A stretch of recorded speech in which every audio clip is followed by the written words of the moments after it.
Excited for our guys, most importantly. Excited for, I talked about our guys, the three graduates transfers, and that was their goal. They came to Pitt because they wanted to get to the NCAA tournament. We told them that that's what we were going to do, and so I feel really good for those guys.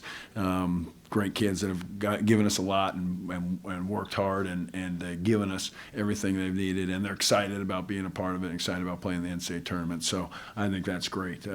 Excited for everybody else as well, and. In Wisconsin, don't know a lot. Watched them play. I know we played them in the NCAA tournament a while back, but we won't be playing them in Wisconsin this time, and so we are looking forward to it. So we'll watch film. We'll get on it and get ready. We had a practice early today and went well, and we're gonna have a good one tomorrow. So interesting enough, playing on a Friday. Seems we're always playing on a Thursday, so that's a little bit a little different, and we'll be ready to go. So excited about it. I'm really excited for our guys and for the graduate seniors, because that's what we told them when we recruited them. They want to come to a winning program team that goes to the NCAA tournament. I think total you got 7 guys that haven't played. If you count the 2 sophomore, redshirt freshmen and sophomore freshmen, and then Sheldon plus your 3 graduate transfers. Yeah. So you got 7 guys that haven't. Yeah, well, we got a lot of young guys. Yeah. So you haven't. You haven't really had. Most of your teams have had guys that have played just because you made it every single year. Yeah, well, we missed 1 year, but we have a lot of new guys and a lot of young guys, and that's part of it. And so that's more the fact of it than anything. We have, everybody's talked about how they don't know how to describe us as an old team or a young team. We've got 6 new guys, but yet 3 of them are seniors, so we get classified sometimes as the old team that may not be so old as far as experiences playing in our program. So, but nonetheless, most importantly, they're getting to play in the NCAA tournament. Those 3 guys, especially the young guys, the freshmen, the sophomores, and we got. I talked to them about being that team that there'll be some team that's not one of the top seeds and that gets on a roll and wins games, and why can't it be us this year? Is that a unique challenge, though, for you to get those guys prepared, those guys who haven't been on this stage? Generally, you got 3-4 guys that haven't played because you got 3 freshmen. So, that's normal, I think, and for most everybody. Yeah, maybe because we have these graduate transfers, it puts the number a little bit higher. I think it's. We got 5 days to get them ready, so I think it's a great opportunity, and there was a lot of energy today, but there's always still that you don't have that team that you're focused on, and now we have it, and now we can really get going on specifics and tendencies and characteristics of Wisconsin. You're happy you're in the tournament, but how happy are you that you're not going to Spokane? Spokane, bro. Instead of going all the way west, yeah, it's a pretty easy flight to get there. Yeah. I've never been one to focus on where we go. I've never been, and I think based on, and Scott and I were talking about it, was just based on being in the conference, there's always 7, 8, you never know where you could go, and that's always been the challenge. And you never know, you always know you could win with our conference.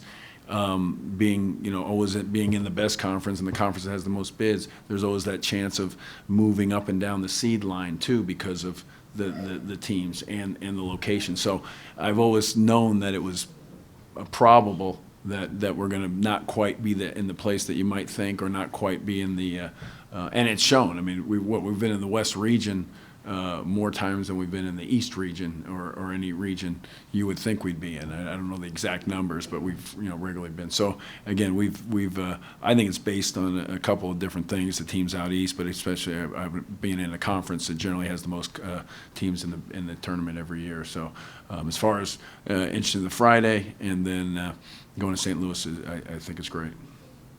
Jimmy, what specifically gives you confidence in your guys? It's been, I'm looking here, it's been over a month since, or it's been a couple weeks since y'all won consecutive games even. What did you see in the tournament? What did you see the last few weeks that gives you confidence in this group going into?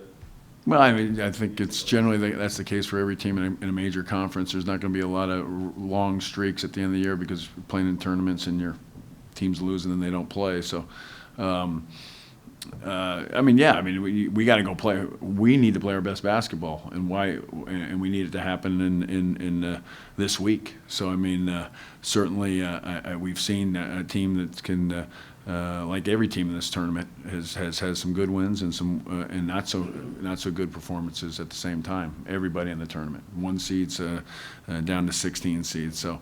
You know, you got to win. You know, you'll look at the team, and the team that gets there at the end, that gets to the championship. You know, you'll look back and say, "Boy, they didn't play that good when they won that one game." Well, you're going to have one of those games to get to the championship game. So, you know, I feel we can. We've proven we've played against the best. I mean, North Carolina's the #1 seed, so you know we obviously show we can play for 30 minutes. We got to figure out the last 10.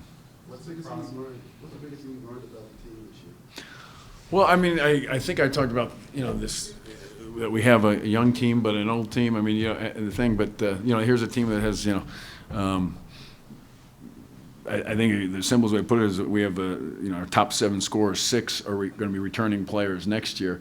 So it's a team that's had to find, because all guys are in different roles and different positions, and we're asking different things of them. So I think it was a team that had to, and it's continuing to find itself as some of the young guys have gotten better. Cameron Johnson, Ryan Luther, and so I think we're a team that's developing, and in a good way, in developing because those guys have gotten better and are made us better and are playing better.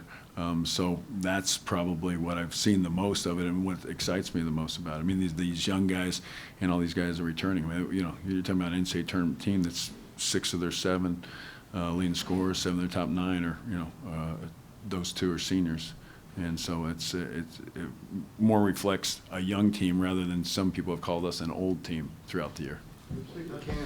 What was it good for him to have the game he had, and like at the end of the year coming on? Yeah, I mean, what I just kept telling him as it was going was I thought his defense is rebounding, and everybody's obviously talking about the Syracuse game when he had the 24 points, but we were playing him more and more. We missed him at Georgia Tech, and I kept saying that.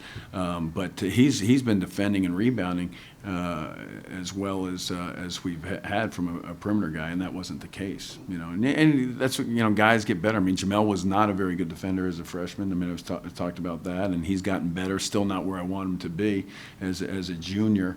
Needs to fight through some things and injury fatigue and soreness. But you know, Cameron the same thing. But I really has progressed. And you know, Cameron, I guess his 2nd year, but the injury really held him back last year. But yeah, certainly. Seeing they're interesting guys. I mean, Cameron and Ryan are guys.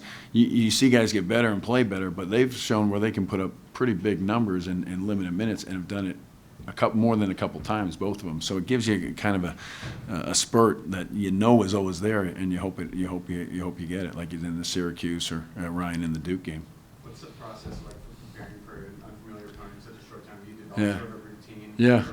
Well, I would say you develop a routine, but it's completely different. I was telling the players, you know, usually back in the day, and you know, it wasn't that long ago. You get on the phone and you're trying to track down. You're calling up Chip Bowes and arguing with your business staff as to why you're paying $1,000 for one tape of a game, you know, to get here, and why you have to spend $400 to get it here, because you know you have to see it as soon as possible. Now everything's on the computer, and we have it up instantaneously. So it's a completely different thing. We're not putting 2 VCRs next to each other and trying to tape it, or sending a manager to drive to,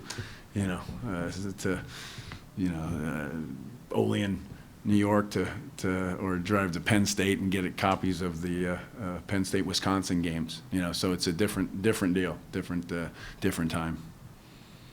Jamie, you had a lot of success in that opening weekend early in your career. Mhm. I mean, since I think Scotty Reynolds game, you haven't made it past this first Mhm. weekend. Is that maybe a testament to the parity of this tournament in general? You're hardly the only team that hasn't Mhm. done that since then. Obviously. Yeah, I mean, you know, obviously getting there has become, you know, not, you know, it's when you do things time and time again, and you know, you want to do more, and so you know, I mean, obviously that's been well addressed, and certainly I'm fine with it. I mean, you know, everybody getting there is a challenge, a big challenge, hard to do, and now you got to go and play well, and you need some things to go right. You need to stay healthy. You need to stay out of foul trouble. You need to have your whole team out there. You need to play well. You need to make shots.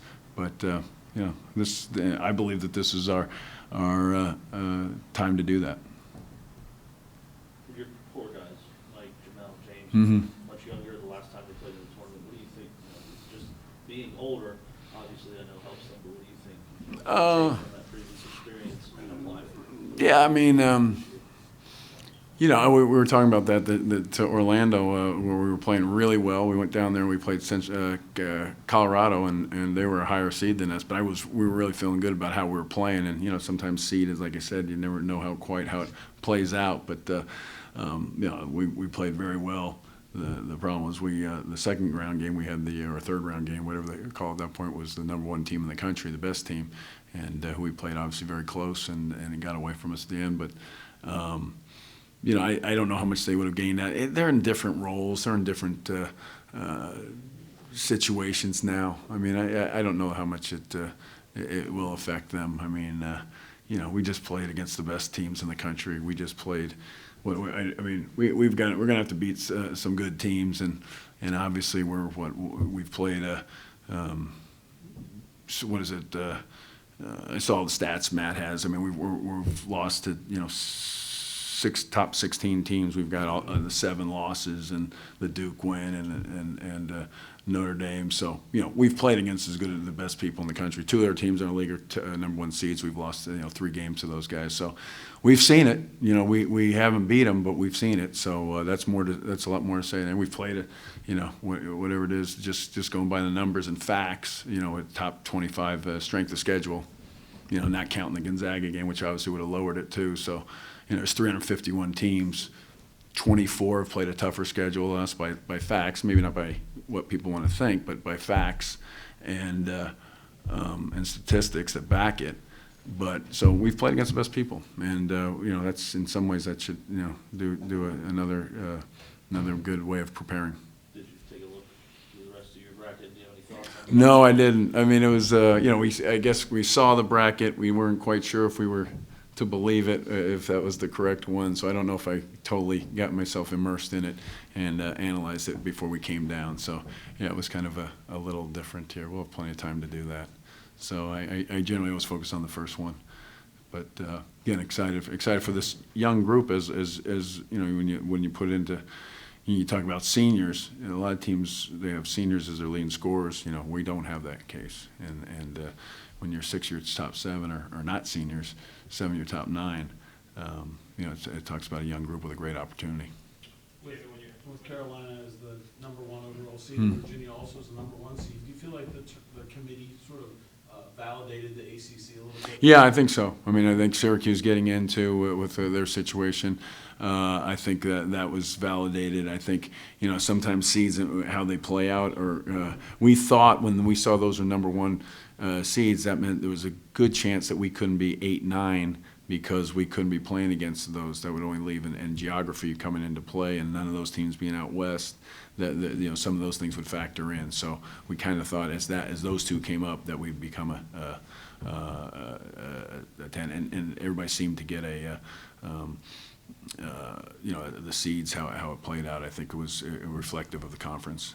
Going back a few years, there was a lot made about sort of transitioning from the Big East into the NCAA tournament based on different style play, different ways things were officiated. Do you feel like that's different now in the ACC? I don't. I mean, it was made, but I don't know that it was accurate or completely. It just depends who you're playing against, the situation, the officials that you get. I mean, I know we like to say that they're all exactly the robots and they call it the exact same way, but I mean, I think we can all know that they're human and the players are human and things occur. But yeah, you certainly, you're going to have to adjust to how the game's being played, called early in the game. Jimmy, when you've had the streaks of good play, what has been the constant in your game, and how do you get the guys to make, Well, I mean, it seems that the shooting thing has been the when we're making shots, it seems like our team has had its best performances. I really felt our defense came on at the end, and maybe we didn't quite get a win or two that would have been more reflective of that as far as standings. I mean, I thought our defense was much better down the stretch, and at Virginia Tech, at Georgia Tech, we played good enough teams, but played good enough defense to win the game on the road against two teams that were playing really well. But our, I would say, subpar shooting would probably be would be an understatement. You know, our almost devastating shooting, because we couldn't just recover from the 0 for 10, the 0 for 11, and the 3 for 21. So it's you know, the shooting thing is, as we've tried to build that defense, that rebounding, we've tried to instill and become a team that is based, that is we can rely on our offense, our defense, and our rebounding.